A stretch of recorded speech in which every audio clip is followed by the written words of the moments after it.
Welcome to the Real Estate Espresso Podcast, your morning shot of what's new in the world of real estate investing. I'm your host, Victor Menashe.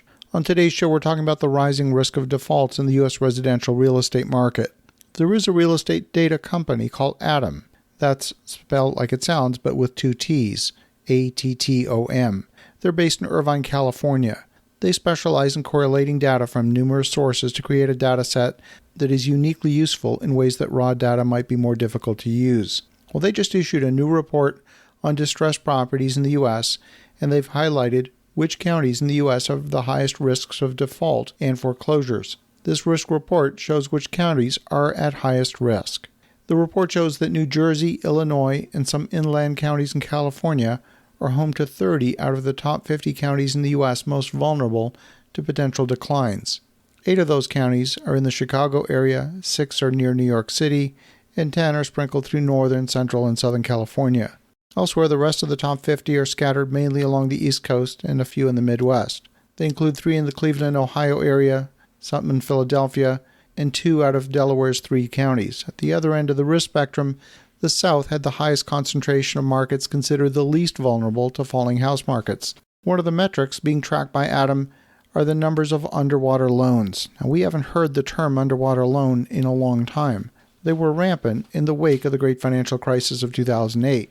At least 10% of residential mortgages were underwater in the first quarter of 2022 in 22 out of the 50 most at-risk counties. Nationwide, 6.5% of mortgages fall into that category. That's a much higher number than I would have expected. Those with the highest underwater rates among the 50 most at-risk counties were Peoria County in Illinois, where 20.6% of mortgages are underwater, Kings County in California, that's just outside Fresno, with 19.9%, Lake County, Indiana, just outside Chicago, with 18.3% underwater, and Rock Island, Illinois, at 18.1%.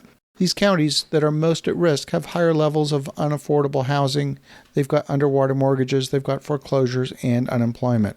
These major home ownership costs include mortgage payments, high property taxes, and insurance. And in those markets, median price single-family homes consume more than 30% of average local wages. The highest percentages in those markets were in Stockton, California, where 48.9% of average wages went into home ownership costs. Bergen County, New Jersey, 48.3% of household income went to home ownership. Solano County, California, which is just outside Sacramento, 46.6%. And Passaic County, New Jersey, just outside New York, at 46.5%. Nationwide, major expenses on typical homes sold in the first quarter only required about 26.3% of your average local wage. So nationwide, housing still is relatively affordable, but there's a number of markets where it's not. The greatest number of counties least at risk were in the South. They have far fewer underwater mortgages. Now, if you want to be ahead of the game in the upcoming downturn in the housing market, it might be worth researching those counties that are most at risk and putting your systems in place to capitalize on helping owners in those markets. Strategies could include buying the distressed note from the lender and then negotiating a loan modification agreement. Maybe it could be a sale-leaseback. You might want to purchase the distressed property from the lender directly. You could have a short sale. There were many different strategies that were used in the middle of the downturn. The strategy you choose will depend on whether the state has a judicial foreclosure law or not. Now, not all distressed properties have underwater mortgages, but as this market transitions into another phase in the cycle, there will be households that are overextended. When owners are spending close to 50% of household income or more, even a short-term job loss can tip things over and result in a loan default. The economy still added 340,000 jobs in the U.S. in June, which points to perhaps some underlying job strength. But there's warning signs on the horizon. Canada lost 43,000 jobs in the same time period. We have a large backlog of properties working things out from the moratorium imposed during the pandemic. How these properties will resolve themselves remains to be seen. We've seen a lot of people offering over asking price in the past year in particular.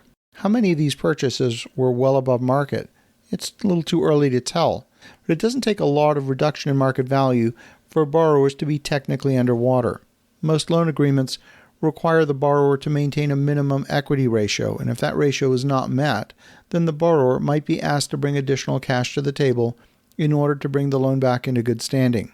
It's important to remember that not all underwater loans will result in a default, but the risk is definitely higher. For those who are interested in the macro picture but on a local level, the the report from ATTOM, that's ATTOM with 2 T's, could be a very useful tool. As you think about that, have an awesome rest of your day. Go make some great things happen. We'll talk to you again tomorrow.